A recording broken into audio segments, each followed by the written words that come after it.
Hello guys, good morning. So today is ano si pitsakaron pa? 21. February 21 to 2020. And kahapon nag-upload ako and marami sa inyong nag-comment about sa kahapon ba yun na video? May nag-comment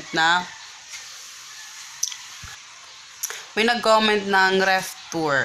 And nagpaplano talaga kami mag-ref tour. Dapat supposedly kahapon namin ginawa. Kaso medyo hapon na kasi nakauwi si Papa. Pero itatry natin ngayon na mag-ref tour. Itatry kong i-film pero hindi ako nangangako. Kasi syempre ayaw ko mangako talaga. But itatry natin. Tapos ngayon, nag-iintay pa kami ng breakfast. Nagluto si Papa ng breakfast. Tapos kanina nakita nyo, nag-film ako sa labas. So, ayun. Pakita ko sa inyo yung update nung natapos namin na mga bulaklak. Kasi I'm so excited din naman. Ayan.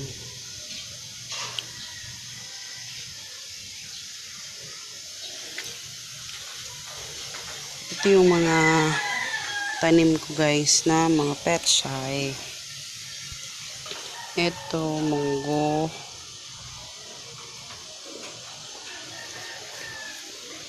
Ito naman is green onion. Spring onion. Ayan, yung aking mga palawer. Chuchay! Actually, konti pa lang talaga yun. Marami pa kaming gustong itanim, pero yung iba hindi pa tumutubo. Yung ibang mga seeds. Pero sana itumubo na siya. So, maaga tayong kakain kasi magpapakpak kami ng orders. And then, tayo din namin i-film yung pupuntahan natin yung bahay namin. Saka yung lumang bahay. Gusto ko ipakita sa inyo yung itsura niya. But maybe hindi dito sa nasa kaibang video ko yun. Kasi parang mahahaba. Baka mahaba. Pero gusto kong i-share, ipakita sa inyo kung ano nang itsura nung bahay. Nung lumang bahay, yung kahoy na bahay. So gusto kong ipakita yun sa inyo. Hello guys! Ayan, today is magluluto tayo. Si Papa, nagpapak si Papa ng mga orders. Magluluto tayo ng munggo. And today, papakita ko sa inyo yung kung paano ko ginagawa yung i-budget yung munggo na, well, 3 lang naman kami kumakain dito sa bahay. Pero talaga namang binabudget ko yung aming pagkain, 'di ba? Alam niyo naman 'yan. So today, magluto tayo ng munggo. At yun nga, ipapakita ko sa inyo kung paano ko siya gagawin. Kung paano ko i-budget yung munggo natin, okay? So, dito, eto naghiwa na ako ng onion at saka garlic. And, tingnan nyo naman. Credit to Papa ito dahil siya yung nag-arrange ng mga natin. At nag-request kayo ng ref tour. Yan, mag-ref tour tayo. Pero unahin mo natin ng munggo. And maglalagay ako nito, pinansitan, maglalagay ako sa munggo. Kaya inilabas ko siya. And etong munggo actually napakuluan ko na. But sad to say, naubusan siya ng tubig kasi nakalimutan ni Papa i-off yung stove. Pero okay lang. Lalagyan lang natin ng tubig ulit.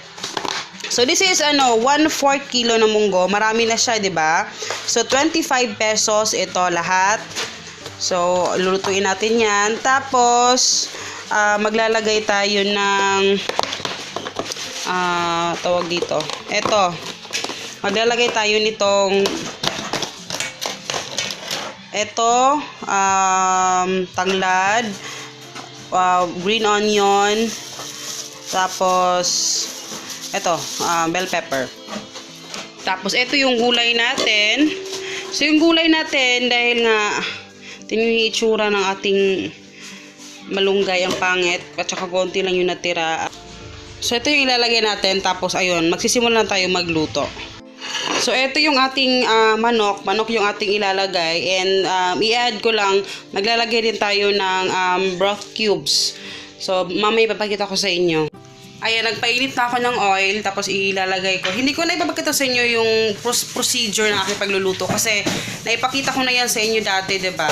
So, mas papakita ko lang sa inyo kung paano ko siya ihati-hati. And para talaga makakatipid tayo. So, ayan siya. Ganyan siya kadami, guys. Nalunod ko na yung ating chicken. And maganda din dito yung pork. Yung pork na medyo may taba, maganda din dito. But since mahal yung pork, chicken muna tayo. Chicken. Tapos lagyan na natin ng tubig. Kasi yun nga, diba, na dry yung tubig nito. Pero okay lang. Hindi na natin maibabalik ang dati. Wow! Konti pang tubig. Kasi gusto ko masabaw. Tubig pa more. Lagyan pa natin ng water. Ayan. Water is life. Water is life kasi para talagang maraming water. Tapos ilagay na natin yung tanglad. Kailangan talagang ganyanin. Ayan. Tapos takpan muna natin. Ayan, pinapakulo ko pa yung munggo. Si Papa bumili ng Bear Brand sa labas kasi ilalagay natin sa pancake. Magluluto rin kami ng pancake para ilagay sa refrigerator. Kasi, yun, gusto nila ng snacks, may snacks sa loob. Yung isa naman, dahil Friday today, ayun. Ayan, pwede siya mag-phone. Pero mamaya pupunta tayo sa kabilang bahay sa aking mga in-laws. Kasi today is Friday, so pupunta tayo doon. Ito, ayan. Nilunod ko na to una kasi para maluto muna yung saka na yung mga green na leafy greens. Ayan. Lalagyan natin to ng kangkong din. Konti lang kasi yung kangkong natin eh. So, eto, nagluluto si Papa naman nagluluto ng pancake natin. So, ilalagay niya to sa refrigerator. And, eto na yung ating, ilalagay na natin. Actually, hindi talaga ako mahilig maglagay ng ganito, broth cubes. Pero, maglalagay tayo kasi nagugustuhan ng mag-ama ko yung gulay ng dahil dito.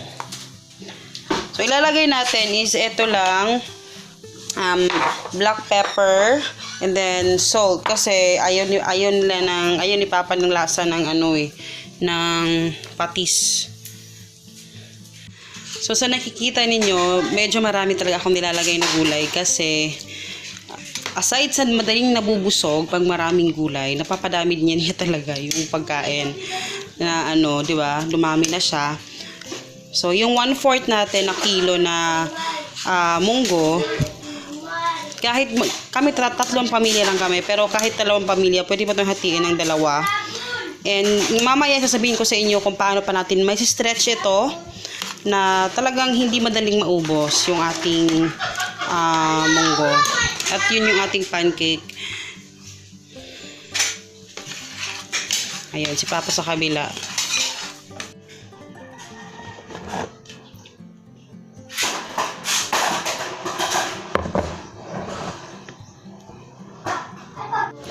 Eto, naluto na siya, guys. Ayan. So, kailangan muna natin itong palamigin para at least mamaya mapakita ko sa inyo kung paano ko siya gagawin and yung tip ko sa inyo kung paano pa talaga may stretch itong ating munggo. Maingay yung aking mag-ama, so pasensya na. So, itong isa, ito yung aming, usually talaga pag nagluluto kami ng munggo, pag by lunchtime, inuulam namin yung isa. So, ito siya. Nakikita nyo, malaki yung na ito, bowl. So, ito yung aming kakainin. Ayan. Tapos, ito naman, ito yung niluto na ito yung sobra. So, di ba sabi ko sa inyo, 3 kainan kami. Pero kung marami naman kayo, better na bumili kayo ng 50 pesos na munggo, 1/2 kilo na yon. So, dalawa na ito. 2 kainan. So, kagaya ng sinabi ko, if ever lang na, siyempre 3 lang kami, if ever marami kayo, I highly suggest na pag nag-uulam kayo ng ganito, pwede kayong mag-fried ng tig-isang isda, fried na isda. Pwede nyo isabay dito kung medyo feeling nyo kulang para at least ma-stretch lang yung inyong ulam. It's pwede ding mag-fried kayo ng tuyo or yung mga ang tawag doon yung bulad, yung dried fish. Yun, pwede din yun. Yun yung technique ko. And, diba, sa 25 pesos, 3 kainan na namin yan. And, konti lang yung ingredients na nilagay natin. Yung manok, konti lang din. So, ayun. Pinapulog ko dun sa aking mga sinabi. And, please don't forget to subscribe and see you in my next video, guys. Paalam!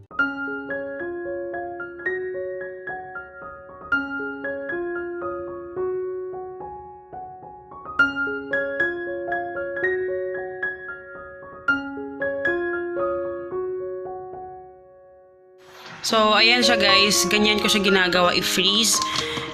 So, eto, uulamin namin to pag wala kami talagang schedule kung kailangan namin siya uulamin. Pag feel lang namin, gusto na namin siyang ulamin, inuulam na namin siya.